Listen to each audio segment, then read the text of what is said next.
This story is titled, My Girl Chose My Ex-Wife's More Successful Husband to Walk Her Down the Aisle, but it backfired when my phone blew up with 29 missed calls from her the day after the ceremony. Hey Reddit, it's 3 a.m. and I'm sitting here in my workshop, surrounded by sawdust and half-finished projects, trying to make sense of everything that's happened. Maybe typing this out for strangers on the internet will help clear my head. I don't know. I'm 57 years old and I've been a carpenter my whole life.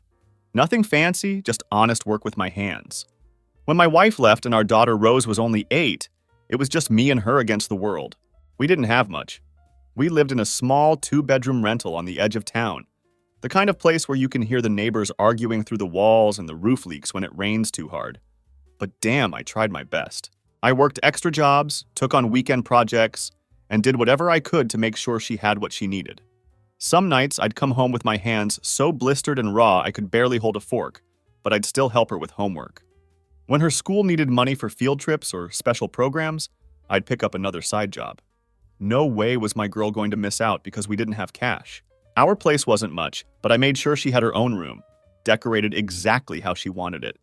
Pink walls at first, then those boy band posters, and finally that weird dark phase with all the string lights. I built her bookshelves, a desk for studying, and even made her a custom bed frame when she wanted something unique for her room. We didn't have fancy vacations or designer clothes, but I made sure she never went hungry, always had school supplies, and knew she was loved. I taught her to fish at the creek behind our neighborhood, showed her how to change a tire and fix a leaky faucet. Every Saturday, we'd make waffles together and talk about the week. She was a pretty smart kid too, always bringing home good grades. I remember how proud I felt every time she brought home her report card. There was something special about watching her grow into this confident, bright young woman, despite not having the advantages other kids had. When she got into college, first person in our family to go, I nearly cried. I worked myself half to death to help with what financial aid didn't cover. I lived on ramen and black coffee so she could have a decent laptop, and picked up night shifts at a lumber yard just to send her a little extra cash each month. That's what dads do, right? You make it work. It was rough not having her around the house. Our place felt too quiet, like something important was missing. I'd find myself walking past her room, looking at all the little marks on the doorframe where I'd measured her height growing up. But seeing her thrive in school made it all worth it. She'd call me all excited about her classes, talking about stuff I barely understood, but was so proud of her for learning. During her junior year, things started to change. She called less frequently and visited less during breaks. When she did come home, she seemed kind of uncomfortable, like our little house suddenly wasn't good enough. She started talking differently too, using fancy words and even correcting my grammar sometimes. I figured it was just part of her growing up and getting educated, moving into a different world than the one I could give her. Then, during her senior year, she met this guy I'll call Victor. He came from some wealthy family with a big house in the suburbs. Private school kid, fancy car, the whole deal. The first time she brought him by our place, I could tell he was uncomfortable. He kept looking around like he might catch something from our secondhand furniture, and barely touched the dinner I made. It was a special roast I'd been saving for, wanting to impress her new boyfriend. But he kept checking his watch the whole time, clearly wanting to leave. After that night, she mostly met me at diners or coffee shops when she wanted to see me. She stopped bringing him around altogether. I didn't push it. Figured she was embarrassed by our modest living, and that hurt.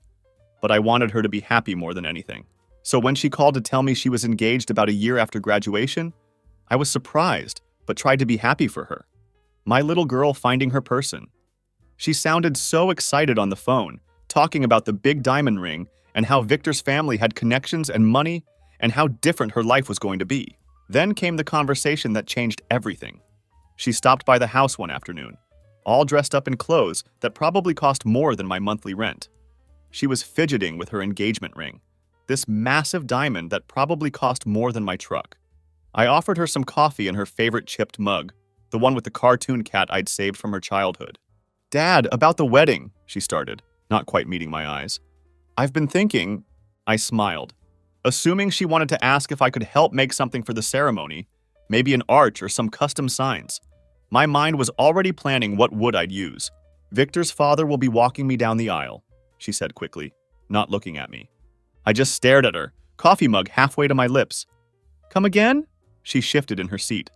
"His family is very traditional and his father is an important figure in their community.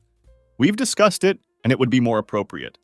More appropriate than having your actual father do it? I asked, trying to keep my voice steady.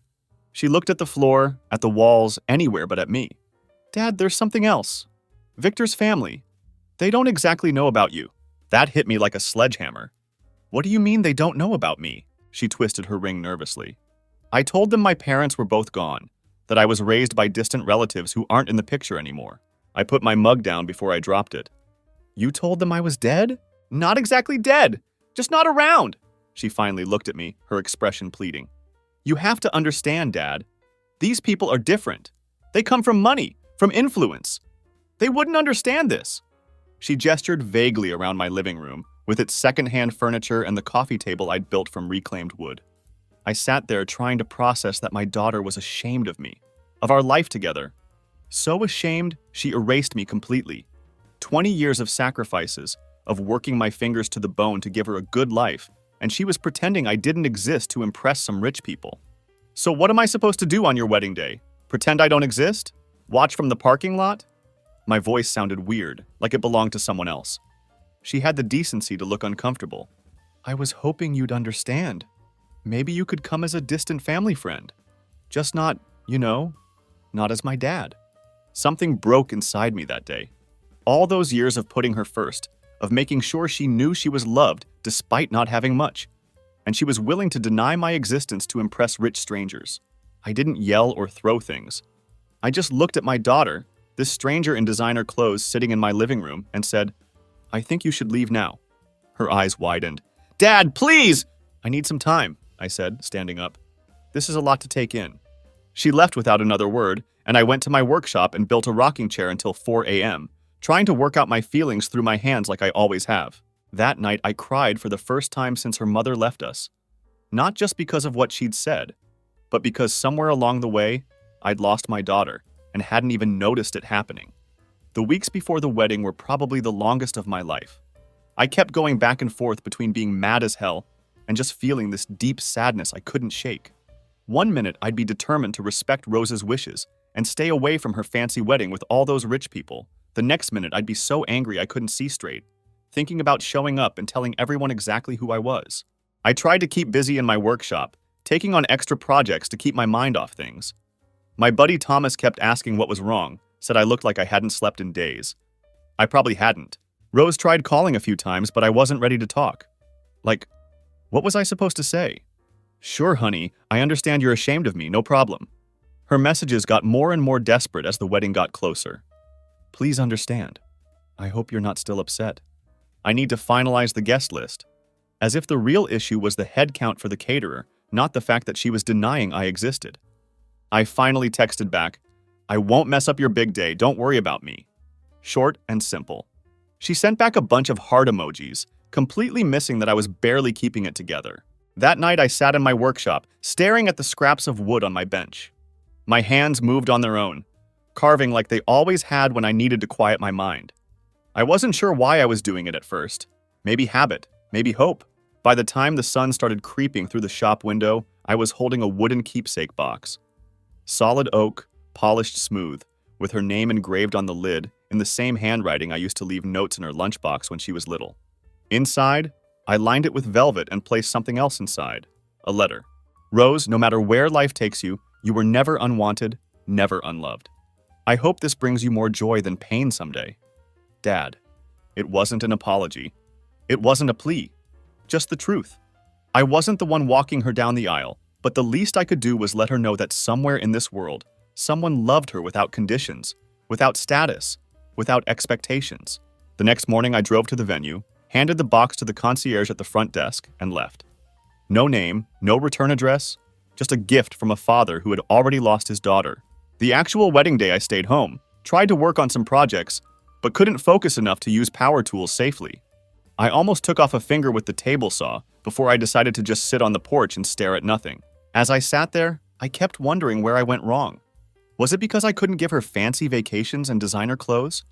Did I mess up in my part as a dad by working so much to pay the bills that I missed something important? Or was she just embarrassed by my rough hands and simple life? That night around 8, my phone blew up with messages and calls. Not from Rose, but from Thomas. This buddy of mine who works maintenance at the fancy hotel where they were having the reception. We've done some contract jobs together over the years, fixing stuff around the hotel. Dude, you're not going to believe what just happened, he said when I finally picked up. According to Thomas, everything was going according to plan until right before the ceremony. The guests were all seated in this fancy garden setup, then there was this long, awkward delay. People started whispering, checking their watches, wondering what was going on.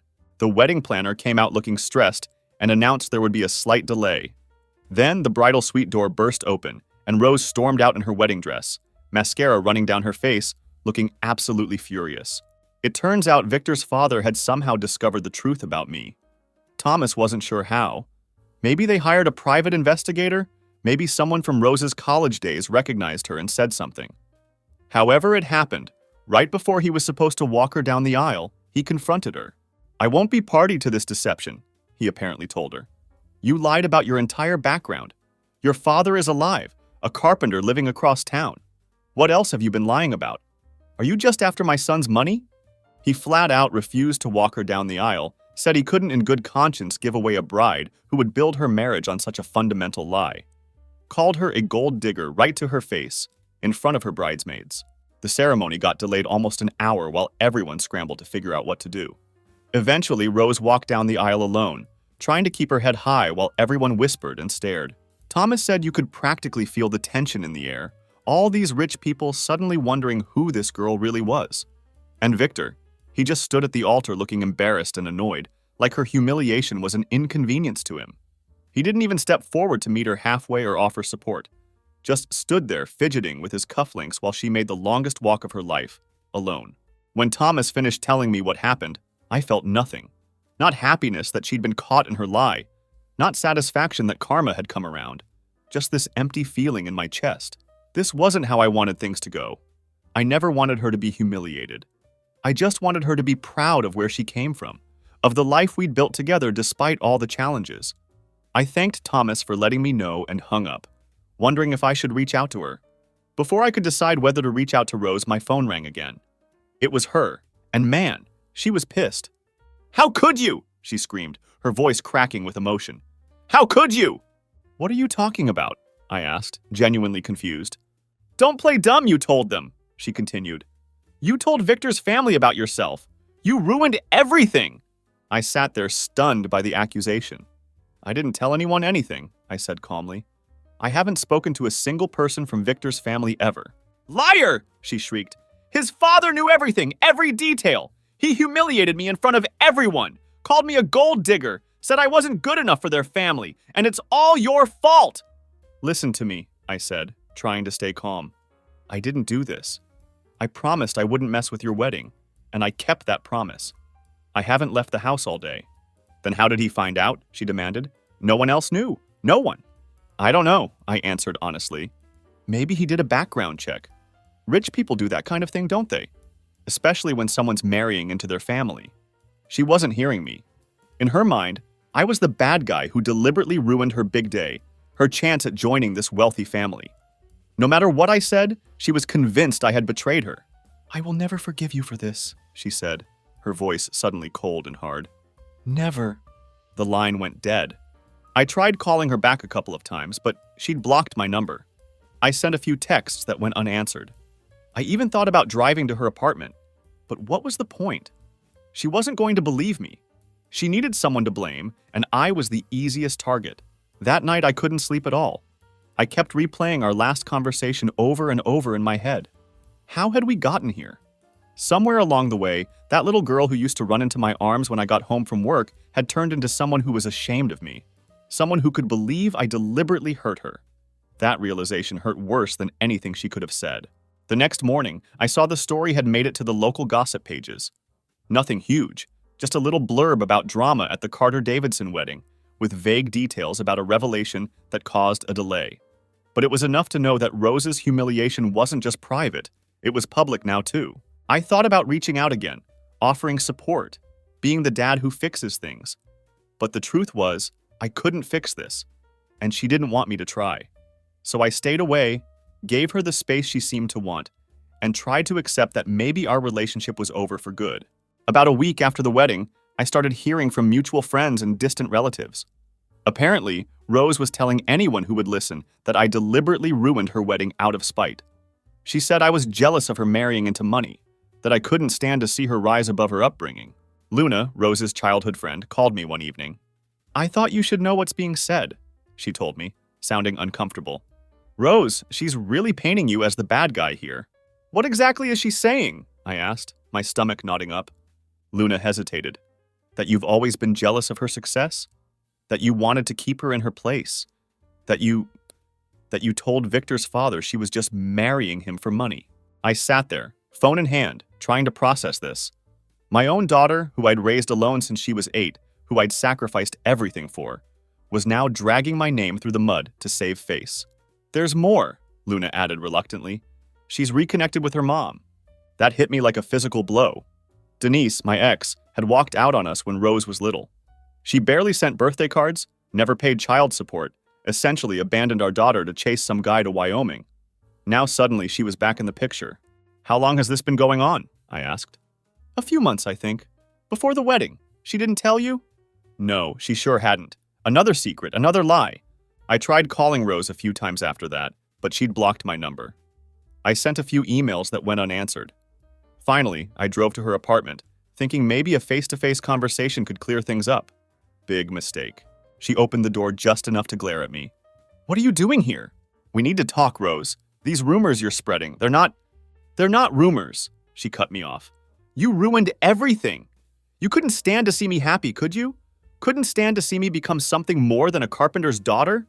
That's not true. I never contacted Victor's family. I would never—" "Save it!" Her voice was ice cold. "Mom was right about you all along." That stopped me in my tracks. "Your mother? The woman who walked out on us? That's who you're trusting now?" A tall, thin woman appeared behind Rose. It took me a second to recognize Denise. 20 years had changed her, but not for the better. She had that hard look of someone who's lived rough. "Jim," she said with a fake smile. "Still playing the martyr, I see." I ignored her, focusing on my daughter. "Rose, please, whatever your mother's been telling you." "She's been telling me the truth," Rose interrupted. "How you drove her away. How you always tried to control everything. How you couldn't stand for either of us to have our own lives." I stared at her, genuinely speechless. Denise had abandoned us, left me to raise our daughter alone while she chased boyfriends across the country. Now she'd somehow rewritten history, and Rose was buying it completely. "That's not what happened," I finally managed to say. "You know that's not what happened." "I was a child," Rose replied. "I only knew what you told me. I only saw what you wanted me to see." I looked from her to Denise and back again, realizing this was pointless. Whatever narrative they'd constructed together, they were committed to it. "I'm sorry you feel that way," I said quietly. "When you're ready to talk about what really happened, I'll be here." As I turned to leave, Denise called after me. "Actually, Jim, we do need to discuss something. The settlement." I turned back. "What settlement?" Denise smiled, that same calculating smile I remembered from the divorce. "For the emotional distress you caused Rose by ruining her wedding. For the reputational damage. We've been talking to a lawyer." I couldn't believe what I was hearing. "You're suing me? Your own father?" Rose stood her ground. "You did this, Dad. You cost me my marriage, my future, my relationship with Victor's family. There have to be consequences." I just shook my head and walked away. There was nothing left to say. The legal threat came through official channels almost 3 days later. A demand letter from some fancy downtown law firm claiming I'd engaged in intentional infliction of emotional distress and defamation of character, resulting in the loss of financial security and social standing. They were asking for $75,000 in damages. I took the letter to my own lawyer, who's been a friend since high school. He read it and let out a low whistle. "This is garbage," he said bluntly. "But garbage that could still cost you a lot to fight." "What should I do?" I asked. He sighed. "Honestly, send a firm response denying everything. Make it clear you'll fight it all the way and hope they back down. My guess is this is Denise's idea, not Rose's. She always did see you as a meal ticket." I nodded, remembering how Denise had tried to go after my future earnings during the divorce, even though she was the one who cheated and left. "And Jim," he added, "you might want to update your will and business paperwork. Make sure Rose doesn't have any claim to your assets or business if things get uglier." That night, I sat at my kitchen table with a legal pad, trying to wrap my head around everything. My daughter, who I'd given everything for, was now threatening to sue me based on lies. With a heavy heart, I made the hardest decision of my life. I would protect myself legally, financially, and emotionally. I couldn't keep trying to reach someone who didn't want to be reached. I couldn't keep loving someone who seemed to hate me. The next morning, I started the process of cutting ties. I changed my will, removing Rose as beneficiary, updated my business paperwork to ensure she had no claim to it, changed the locks on my house and workshop, and blocked her on social media. It felt like a death in a way. The death of the relationship I thought we had. The death of the future I'd imagined. But I couldn't see any other way forward. Sometimes you have to accept when something is truly broken. The lawsuit threat hung over my head like a dark cloud for months. My lawyer handled all communication with Rose's lawyer, keeping me at arm's length from the whole mess. "Don't contact her directly," he warned me. "Everything needs to go through proper channels now." It was a special kind of hell, living in the same small town as my daughter, but having to treat her like a hostile stranger. I'd see her car outside the grocery store and wait in the parking lot until she left. Once I spotted her and Denise having lunch at my favorite diner, and I just turned around and walked out. It didn't even matter that I was starving after a long morning of work. The business kept me sane during this time. I threw myself into it, taking on more projects than I could handle, working 12-hour days, 6 days a week. Physical exhaustion was the only thing that helped me sleep at night. About 6 months after the wedding disaster, Phil called with news. "They're dropping the lawsuit threat," he said. "Turns out their case was as flimsy as we thought. They had zero evidence you contacted Victor's family." "That's good," I said, feeling empty rather than relieved. "There's more," he added. "Rose and Victor are officially divorced. The prenup held up. She didn't get anything." I didn't know what to say to that. Part of me felt sorry for her, knowing her dreams of a wealthy lifestyle had crumbled. Another part felt she'd brought it on herself with all the lies and pretending. "One last thing," my lawyer said. "Denise has moved into Rose's apartment. Apparently they're roommates now." That explained a lot. Denise had always been good at manipulating situations to her advantage. Now she had a place to stay and was probably draining whatever resources Rose had left. Life went on. I dated a bit, mostly because my friends insisted I needed to get back out there. I met a woman named Patricia at a home improvement workshop I was teaching at the community center. She was recently divorced, had 2 teenage kids, and was trying to learn some DIY skills to save money on home repairs. We hit it off right away. She was straightforward, unpretentious, and had a great laugh. After a few dates, she invited me over for dinner to meet her kids. Oliver and Kate, 14 and 16. Nice kids, a little wary of their mom dating, but polite enough.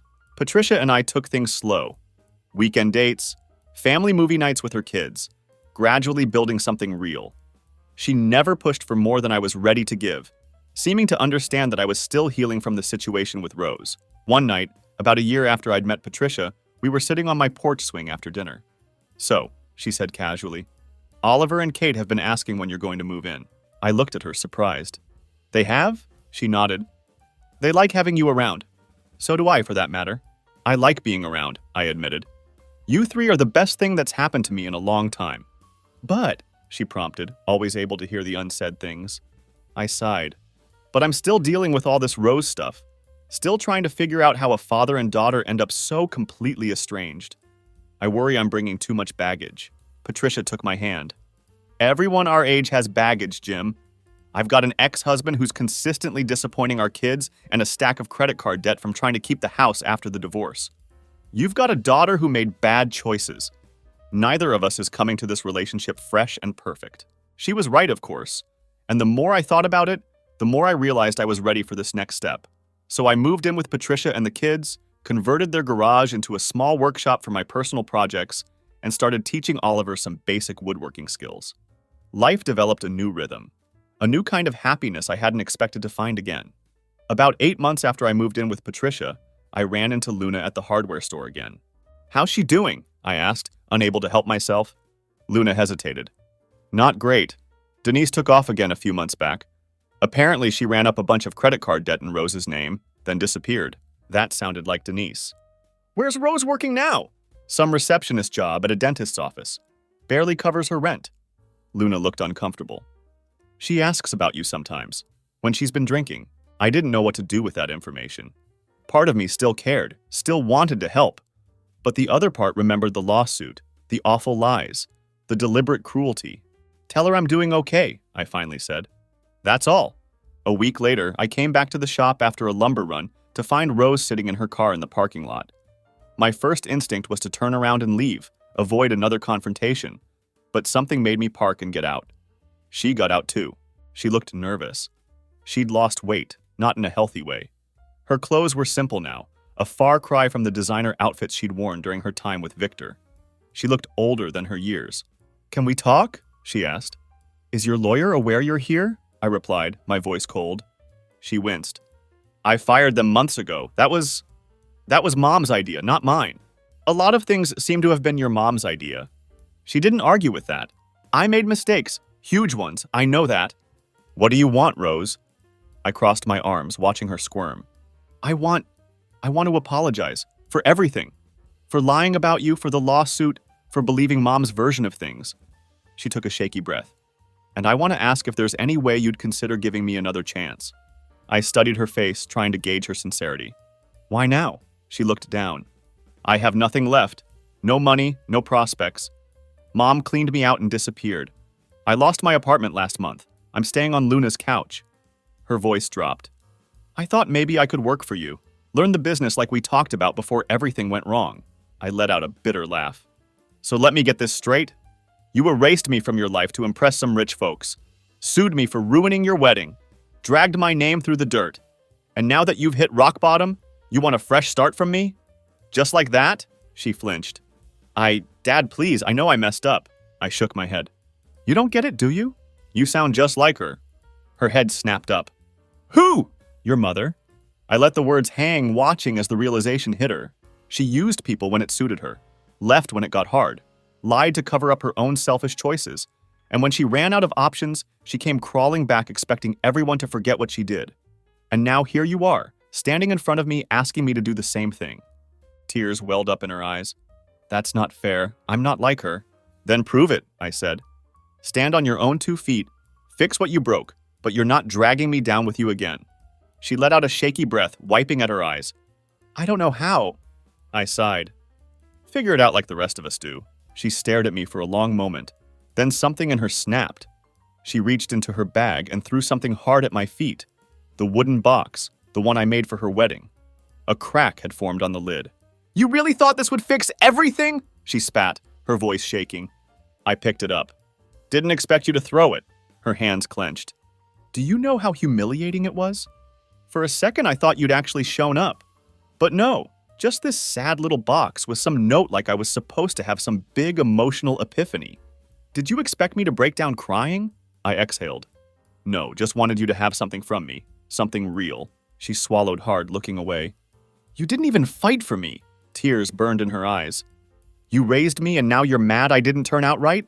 You should have fought for me." "I did, for 20 years. Hardest when you didn't even want me to." Her chin trembled. I reached into my wallet, pulled out a few 20s and held them out. "This is all I can offer you now. A little help while you find your own way." She stared at the money, jaw clenched. "I don't want your charity." "It's not charity. It's a choice, just like you made yours." She hesitated for a long moment, then finally took the money with a trembling hand. As she turned to leave, I called after her. "Rose?" She stopped but didn't turn around. "What are you going to do when the next rich guy lets you down?" She tensed up, then got in her car and drove away without another word. I just turned back to my workshop, picked up a piece of unfinished wood, and got back to work. I didn't care what she was going to do. She learned her lesson, but she lost her dad through it. That night I told Patricia everything. Every word, every look, every moment where I thought maybe things could have gone differently. She listened the way she always did, quietly, without judgment, letting me get it all out before she finally spoke. "So are you okay with how you left things?" she asked. I stared at the ceiling for a second before answering.